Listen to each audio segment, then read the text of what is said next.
Hello friend, welcome to Export Import Learning channel. Today in this session, we will understand cargo dispatch by air.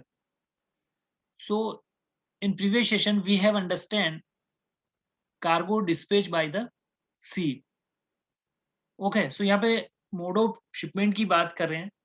हमने previous session में bye सी goods को कैसे dispatch करते हैं वो full activity समझी थी. ठीक है, एक्टिविटी को हमने 3 पार्ट में डिवाइड किया था. क्या पहली थी आपका rate negotiation with the buyer, उसके बाद purchase order receive and dispatch planning.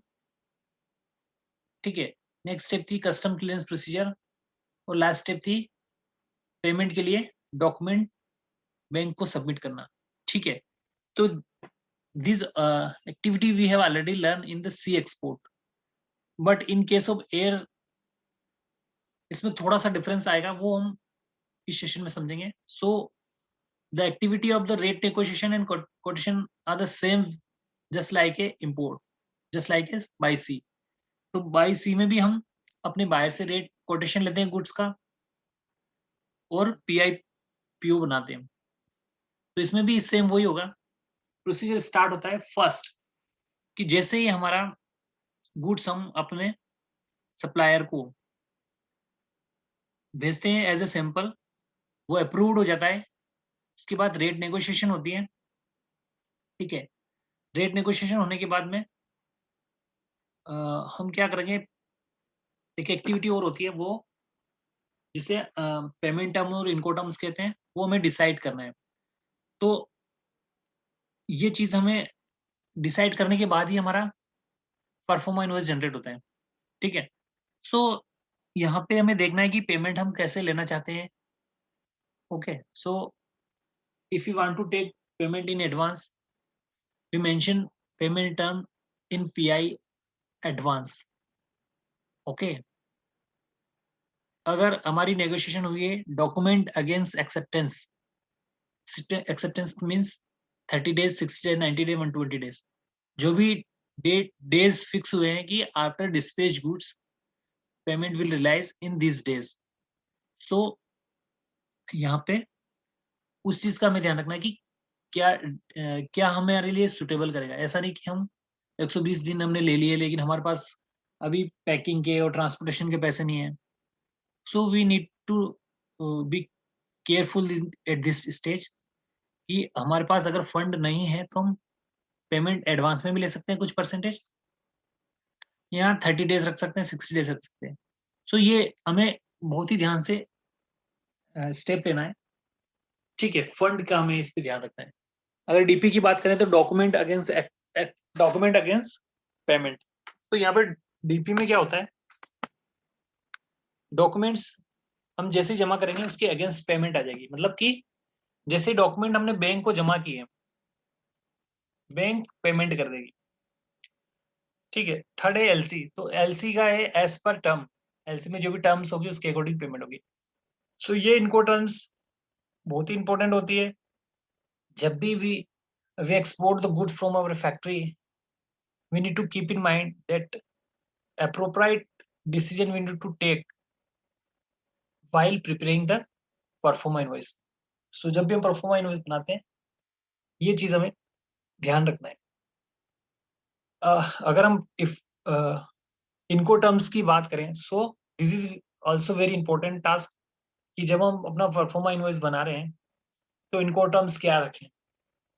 ठीक है, तो यहाँ पे फ्री ऑन बोर्ड्स की अगर बात करें तो रिस्पॉन्सिबिलिटी हमारा एज ए शिपर, हम अगर एक्सपोर्टर हैं, शिपर है, तो हमारी रिस्पॉन्सिबिलिटी है कि हम इन गुड्स को पोर्ट ऑफ लोडिंग तक पहुंचाएं. एफओबी में, सीआईएफ के केस में रिस्पॉन्सिबिलिटी रहती है कि पोर्ट ऑफ डिस्चार्ज तक हम इन गुड्स को पहुंचाएं. ठीक है, डीडीपी की अगर बात करें तो डीडीपी में हमें डोर टू डोर डिलीवरी तक, मतलब फाइनल डेस्टिनेशन तक गुड्स को पहुंचाने की रिस्पॉन्सिबिलिटी होती है, जिसमें इंपोर्टर कंट्री के क्लियरेंस के चार्जेस, ट्रांसपोर्टेशन के चार्जेस. ठीक है, इसके अलावा जितना भी एक्सपेंसेस बनाए वो सारा हमें हमारे तरफ से रहेगा. हमें वो अपनी कमर्शियल इनवॉइस में कैलकुलेट करके हमें अपने कंसाइनी से लेना है. ठीक है, एक्सवर्स की अगर बात करें तो ये सबसे बेस्ट टर्म होती है एक्सपोर्टर के लिए। ठीक है, इंपोर्टर के लिए डीडीपी सही रहती है और एक्सपोर्टर के लिए एक्सवर्क। तो एक्सपोर्टर में क्या, एक्सवर्टर में क्या होता है, हमें अपने गुड्स को बस करना कुछ नहीं है, रेडी करके रखना है, इसके बाद का सारा expenses bear by the consignee or importer. So consignee अपने एजेंट को हायर करेगा और हमारे फैक्ट्री से गुड्स को उठा के ले जाएगा और सारे खर्चे वो देगा। तो ये चीजें हमें बड़े ध्यान से डिसाइड करनी है। अब हम ये चीजें डिसाइड करने के बाद we can prepare the proforma invoice. Okay, ठीक है, जो जैसे ही हम परफॉर्मा इनवॉइस प्रिपेयर करते हैं, हमारा इंपोर्टर्स अगर उस पर रेडी है तो फिर वो हमें परचेज ऑर्डर दे देगा। सो यहाँ पे हमें जैसे ही परचेज ऑर्डर मिल जाता है, हमें उसको चेक एंड वेरीफाई करना है कि वो हमारे पीआई के अकॉर्डिंग है या नहीं है। अगर purchase order is as per PI, then we can process this purchase order. Okay, process कर सकते हैं इसको और हम अपने डिस्पैच की प्लानिंग कर सकते हैं।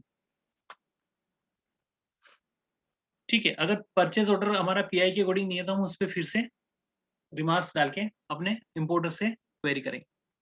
ठीक है, तो ये चीज हमने समझा कि हमारा परचेज ऑर्डर आ जाता है, उसके बाद की जो एक्टिविटी होती है हमें गुड्स को डिस्पैच करने की, कि हमें ऑर्डर मिल चुका है, finally we need to dispatch the goods. So first activity start होती है हमारी डिस्पैच प्लानिंग की।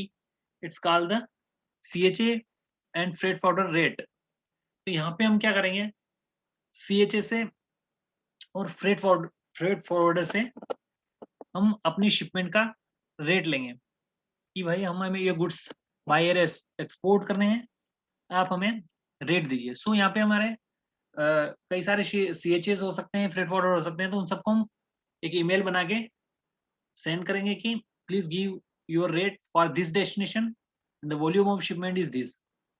ठीक है, सो उस रेट के अकॉर्डिंग हम अपना एक उसमें क्या, हम अपना एक फॉर्मेट बना लेते हैं कि हमारी शिपमेंट कैसे जाएगी। जैसे इतने किलो की है और फैक्ट्री से कस्टम यार्ड की डिस्टेंस इतनी है, इसके बाद एयरपोर्ट की डिस्टेंस इतनी है, फिर वहां से इस पोर्ट से जाएगी, ये इतना सा फॉर्मेट बना के हम उसको दे देते हैं। तो फिर उस फॉर्मेट को ना सारे सीएचए फिल करके देते हैं, नहीं तो फिर वो अपने फॉर्मेट के अकॉर्डिंग देंगे तो फिर हमें उसको कैलकुलेशन करने में प्रॉब्लम आएगी। ठीक है, तो यहाँ पे एज पर सीएचए हमारे पास कोटेशन की एक फॉर्मेट आता है, उसको हमें चेक करना है, जो बेस्ट प्राइस हमें दे रहा है और गुड सर्विस दे रहा है उसी को हम देंगे। अगर कम प्राइस दे रहा है और सर्विस अच्छी नहीं है तो हम उस चीज पे हमें सोचना है कि कहीं हमारा कार्गो अटक न जाए कस्टम में। तो इन चीजों का हमें ध्यान रखना है कि बेस्ट सर्विस और बेस्ट प्राइस जो देगा वो सीएचए में सिलेक्ट करना है। तो सीएचए जैसे ही हमें रेट सिलेक्ट हो गए, हम क्या करेंगे, अपने सीएचए को कमर्शियल इनवॉइस भेजेंगे और कमर्शियल इनवॉइस के बेस पे वो बुकिंग करेगा अपनी शिपमेंट की और एक ट्रांसपोर्टर एक गाड़ी भेजेगा हमारे फैक्ट्री में। तब तक हम अपने मटेरियल्स को रेडी रखेंगे सो दैट कि कंटेनर आते ही वो डिस्पैच हो जाए। ठीक है, तो यहाँ पे जैसे ही ट्रक हमारी फैक्ट्री में लग जाता है, हमें डॉक्यूमेंट्स प्रिपेयर करने पड़ते हैं as per custom, cum invoice, packing list, tax invoice, checklist and annexure C. ये डॉक्यूमेंट्स हमें प्रिपेयर करने हैं कस्टम के लिए, सो दैट कि कस्टम में डॉक्यूमेंटेशन वेरिफिकेशन हो और एग्जामिनेशन प्रॉपर्ली हो जाए।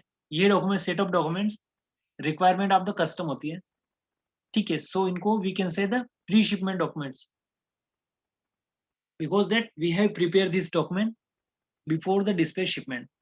ओके, एक होता है पोस्ट शिपमेंट डॉक्यूमेंट्स, तो वो क्या होता है after dispatch shipment. So post shipment document after shipment sail or fly from the India या अवर कंट्री। तो जैसे हमारी कंट्री से शिपमेंट बाई एयर के केस में लैंड मतलब यहाँ से निकल जाती है, तो फिर हम उसके पोस्ट शिपमेंट डॉक्यूमेंट बनाते हैं। ठीक है, तो यहाँ पे अब गुड्स हमारा कस्टम में पहुंच जाता है और फिर सबसे पहले तो इनकी लोडिंग होती है ट्रक में और फिर ये ट्रांसपोर्टर की हेल्प से कस्टम में पहुंच जाता है। और वही एक्टिविटी जो हमने प्रीवियस सेशन में पढ़ी थी, यहाँ पे सीएचए हमारे डॉक्यूमेंट प्रेजेंट करेगा इन जो गवर्नमेंट ऑफिसर के सामने और एग्जामिनेशन होगी। उसके बाद हमें जब लेट एक्सपोर्ट ऑर्डर मिल जाएगा तो हमारी शिपमेंट यहाँ से निकल जाएगी।